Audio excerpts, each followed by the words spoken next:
This is a film study examination of how Jaxon Smith-Njigba had a huge role in the Seattle Seahawks road win over the Steelers in Week 2, 31-17. I thought he had a fantastic game. I'm going to give you some film here in a moment to show you what I mean and break down what I think is first of all, high efficiency, level 1 wide receiver play in the NFL, particularly in his matchups against Jaylen Ramsey. He rebounded from the up and down effort in Week 1, right? The loss to the 49ers. He's officially credited with 2 fumbles there, one of which was lost. Huge moment, and it really ruined a 9-catch, 124-yard performance against San Francisco. On Sunday, he got wins against pretty much everyone that the Steelers threw at him, but in particular, Ramsey, 8 catches on 10 targets in Pittsburgh. One of those, I'm like, one of those 10 targets, I'm like, how can you attribute to him officially? It's kind of laughable. It really is a throwaway from Darnold. So I would say JSN was 8 of 9 catches to targets. Anyway, a huge part of the Seahawks going to Pittsburgh and getting a win against a talented team was the efficiency. And so if you think about JSN and Cooper Kupp, they are 15 of 19 catches to targets. Right now Torrey Horton provided the big play, right, the early touchdown. I think he had 2 catches on 4 targets. So those 3 combined, still tremendous efficiency, 17 catches on 23 targets. JSN had plays on screens, plays on third down, which we've come to expect. And then the big one in the fourth quarter to really help finish off the Steelers is against Ramsey down the field to set up Kenneth Walker III's final touchdown. We'll get the film started. I'm usually going to have him spot shadowed in yellow. This is, of course, a reflection back the fourth quarter fumble against the 49ers. It's 2nd and 8. Seattle's up 10-7 with the football, if I have this labeled correctly. It's the pursuit from these interior D linemen, right? It's an empty formation, so somewhat predictable that you're going to get a perimeter screen. Were it not for those guys, if they were further back, you've got a wall of blockers that JSN can kind of set to the outside and then run underneath of. He can't get that accomplished, right, because of the pursuit from the backside. So when he does cut underneath, defensive end is there. I think it's Williams, but I could be wrong on the last name. Forces a fumble. It's unfortunate for JSN because, like I said, he had 9 catches for 124 yards on the day. So it's nice to see him rebound in what I consider to be a dominant performance, even though he had just over 100 yards and still doesn't have a touchdown yet through 2 games. This is a 3rd and 6, and he's going to be matched up with Ramsey. Like I said, JSN will be spot shadowed in yellow. From here on out, the film will solely consist of Seahawks versus Steelers. Steelers are in kind of like this threatening mug-ish look and a 1-high safety structure in the middle of the formation. Here's the route by JSN that's going to win against Ramsey, who's kind of pressed up on him as close as he can be legally next to the line of scrimmage. Quick release by Darnold.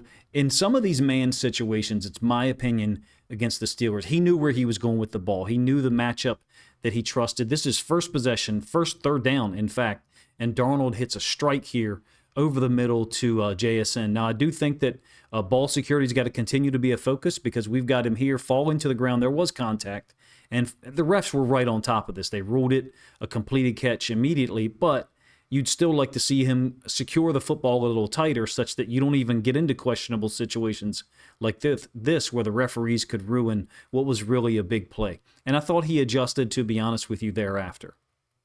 This play in particular, I think, will prove what I'm saying. So 3rd and 10, still in the same possession, by the way, first quarter. And again, he's going to be manned up against Ramsey. This is the route that JSN runs, but from a setup pre-snap, here's what you've got. The 2 slot receivers, actually one of them's a tight end, clearly man, and then a linebacker split out to the right. That's Peyton Wilson up at the top. The route that's going to be targeted is JSN over the middle. Huge win against Ramsey. Look, I mean, Darnold's getting rid of the ball instantly. So he absolutely had an idea of where he wanted to go, who he wanted to attack. Look at the separation that's there. Ramsey didn't even really get into 4th gear on this particular play. I wonder about how much he trusts his long speed against a guy like Ramsey because throughout the entirety of the game when he was matched up with him, I thought JSN really scalded him in man situations. So the adjustment that I'm talking about, 2 hands covering the football, protecting the ball because, you're in scoring range now on the first possession, field goal range, at minimum, and Seattle's moving the football. I thought it was a nice adjustment, a nice quick adjustment by him, and you need to do that against Pittsburgh because they always do cheap shit like this, to be honest with you. Very similar to the 49ers. The 49ers is more so after the play, jawing and talking and making contact. It almost seemed like San Francisco tries to draw you into a penalty. That's not what the Steelers are doing. This is intimidation. They're trying to strip the ball from you after the whistle has blown, which really doesn't mean anything. They're just trying to kind of exert their will on you. Same play from the end zone angle. There's the middle of the field safety, and the two guys manned up on the tight end, Barner and Horton. JSN's off screen to our right. How quickly Darnold is seeing this in terms of the coverage post-snap, matching up with what he thought he saw pre-snap. He knows the coverage, knows where to go to get a win, and sure enough, it's JSN. The separation, I think you even get a better idea of it from here. Ball security focus, like I said, tucking the ball with two hands, kind of accepting the hit. I believe it's from Chuck Clark, but I might be wrong. He's a former Raven. If you didn't, I mean, the reality is if you want to take a negative view from last week, or highly critical, I should say, if you don't fumble in the fourth quarter up 10-7, it's quite possible that you're sitting here 2-0 now if you go down and get a touchdown against San Francisco. I thought those were two big conversions, right? Both against Ramsey, who I believe did have one of Pittsburgh's two interceptions on the day. This is, of course, the culminating play of the first possession or first drive, touchdown to Torrey Horton. This is the same concept that the Jets hit the Steelers on last week for a touchdown, almost in an identical part of the field, in fact. The way the routes work out here, JSN is going underneath. These are both over concepts, different names for this concept. Deep posts, Yankee concept, whatever. It's a play action, but it's a straight drop back off the play action. So you're not getting this play action and then boot by Darnold. He's going straight drop back off the play action with Zach Charbonnet. Steelers had real trouble matching up here with the Jets in week 1 and then also the Seahawks on this particular concept. So they're basically trailing with both DBs. The free safety is kind of going with JSN's route here. And what that means is since he's removed from the equation, we'll get the graphics out of the way. Since he's removed from the equation, now Jaylen Ramsay, he's got to run with Horton across the field. It's just impossible for Ramsey to do at this point to maintain or have the long speed that Horton does, let alone JSN.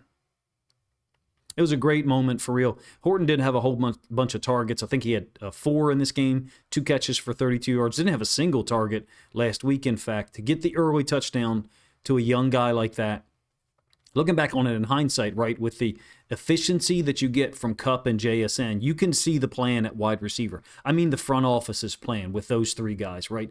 Horton is a different type of player. I don't think there's going to be high targets right now, or high usage, I guess I should say. The other 2, Kupp and JSN, clearly are. Skipping forward a little bit here, I believe this is the 5th possession that ends in an interception on 4th and 1. This is a fascinating route, one that I think I understand to a certain degree, but I'm more than welcome to listen to or read people's comments or ideas about it. So what you're basically getting is an insert by Arroyo. Hopefully I'm saying that name correctly. It kind of ends up going a little bit more vertical than I had it originally drawn here. It's kind of goes vertical. There does become a certain point in time, somewhere around this area of the field, where JSN's route and Arroyo's route kind of are sandwiched together, or they're in the same lane. It's a 12 personnel group, play action to Charbonnet with a little bit of a slow delay. And so that's intentional. So what it's designed to do is to get these guys drawn in that direction as long as possible, basically elongate their conflict. It also gives Arroyo the chance to get upfield and JSN to cross from the other side. But JSN's route, man, it's really exquisite. Number one, it's really neat how he gets this done. So he's coming from the other side. This is what I'm talking about, that him and Arroyo are both, within the same spot shadow right now. So Ramsey is recognizing the concept, and he's getting depth. So he's trying to deal with Arroyo running the deeper clear-out route, if you will. In addition to that, man, Sam Darnold's throw here is badass. Moving to his left, right? And then JSN is going to run onto the space that Ramsey hasn't vacated yet, but he's getting ready to. I think it's possible that JSN saw this during the play. And I'll give you the end zone angle. He doesn't bring this flat. Normally, the concept is going to be a little bit more flat, even kind of veering upfield a little bit with this deeper route, pulling or holding the corner. I think JSN saw Ramsey there and intentionally brought his route back underneath of it into that space that's kind of drawn there nice and neatly. When we get the end zone angle, you'll see what I mean as far as Darnold. It's a 14-yard gain. It kind of gives you an illustration of how difficult it is to execute in the NFL, right? A perfectly thrown ball moving to his left by Darnold. A smooth job of JSN of running the route, going underneath of that space that Ramsey vacates, and your quarterback still gets decked by Hayward to get it done. I love the insert release by Arroyo, which I'll show you here from the end zone angle. So what I'm talking about here is this two tight end setup on the right-hand side of our screen, the left-hand side for the offense. So for a moment, we'll move that out of the way. The inside tight end, I think it's Barner, is stepping out to the edge defender, Jack Sawyer, the rookie from Ohio State. Arroyo is inserting into the C-gap. He's going between the left tackle and the inside tight end, Barner, on the play action fake. JSN's off screen to our left.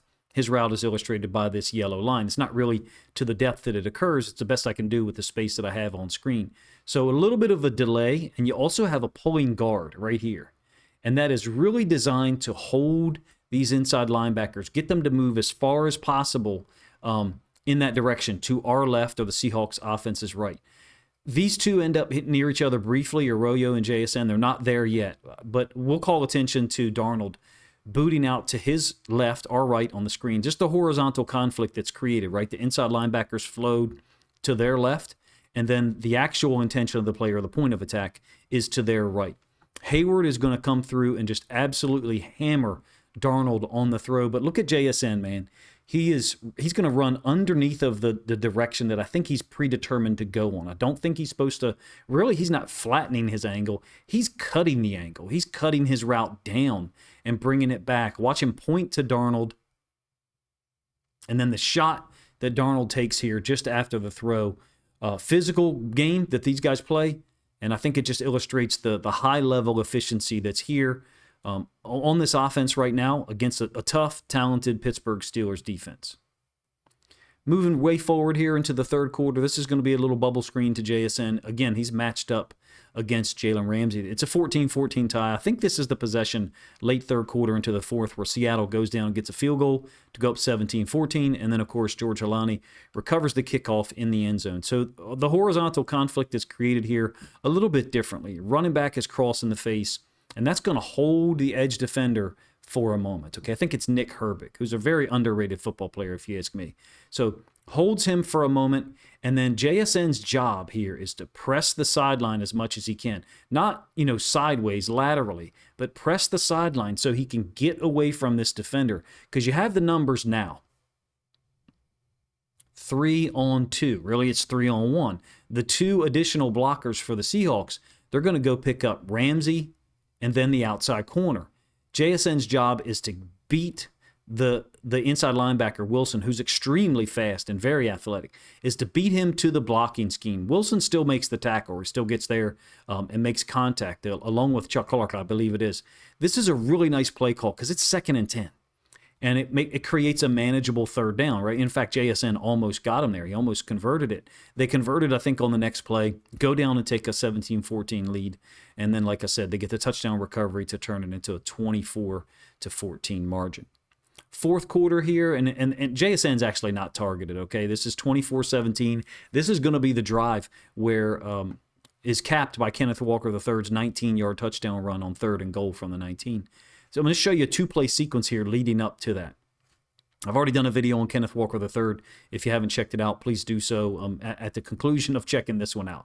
So JSN is running a vertical. The safety is going to take him over, so there's really nothing happening there. This is man, okay? What I want you to pay attention to is Barner. The Steelers are bringing a blitz, and Patrick Queen, the inside linebacker who moved over from Baltimore last year, he's going to be free. And I don't know exactly what Charbonnet is doing.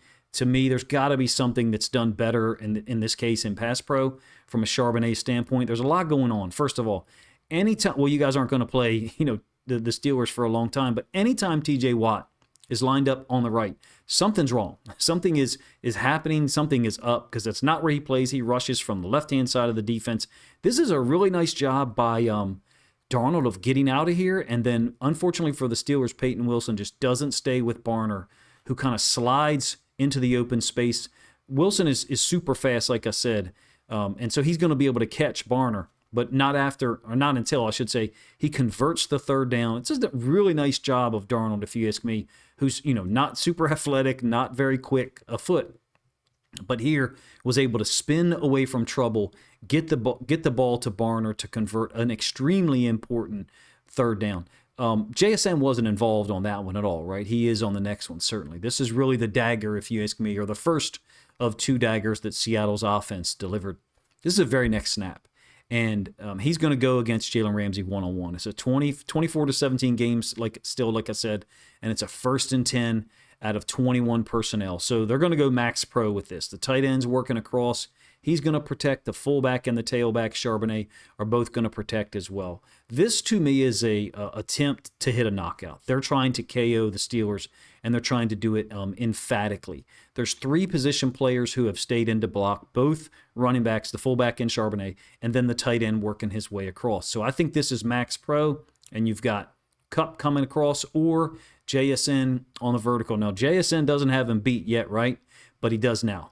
And I think that Ramsey tries to pull an extremely veteran move, unless I'm just reading into it too much. I think he tries to make lower body contact here as JSN is running by him, essentially to have it be ruled inadvertent contact. It's a great catch by JSN. I think a very veteran move by Ramsey, who's still a very good football player. He struggled in this game. It's quite obvious. I don't need to emphasize that point. You've seen the film here. JSN beat him multiple times. Horton got him on the first touchdown.